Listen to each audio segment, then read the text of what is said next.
Bonjour, je m'appelle Dominique Boulbès, je suis président du groupe Indépendance Royale et également auteur de livres sur le vieillissement, dont le dernier sur la Silver Economy. Alors aujourd'hui, je voudrais vous parler de téléassistance, qui est probablement le plus ancien dispositif d'aide au maintien à domicile. Le principe est de combiner un équipement, montre ou bracelet, avec une plateforme de réception d'appels. Et lorsqu'une personne est en difficulté, elle déclenche une alarme. Et les opérateurs de la plateforme préviennent alors des personnes désignées à l'avance ou les services de secours. Alors, quels que soient les acteurs, leur activité est d'une façon ou d'une autre largement intégrée dans des structures de financement public.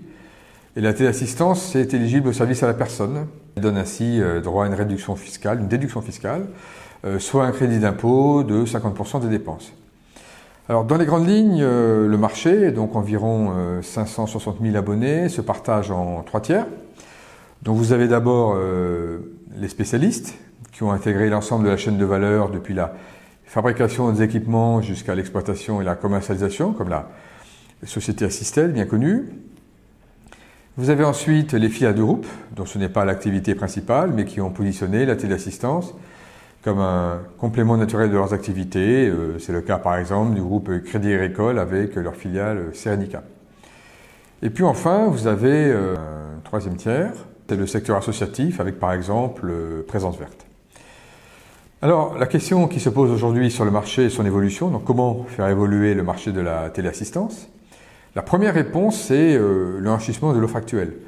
Donc ajout de détecteurs de fumée ou de gaz, de prestations dites sociales, d'appels de confort, d'appels de soutien psychologique ou même des services de conciergerie. Mais la principale évolution, voire révolution d'ailleurs, à venir, c'est un changement complet de paradigme.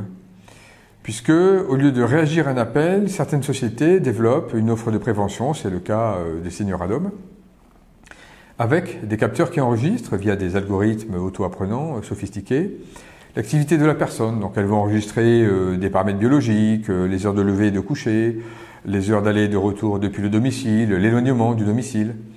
Et donc les alertes préventives ou d'urgence se déclenchent automatiquement en fonction de scénarios préétablis, sans que la personne ni les proches n'aient besoin d'agir.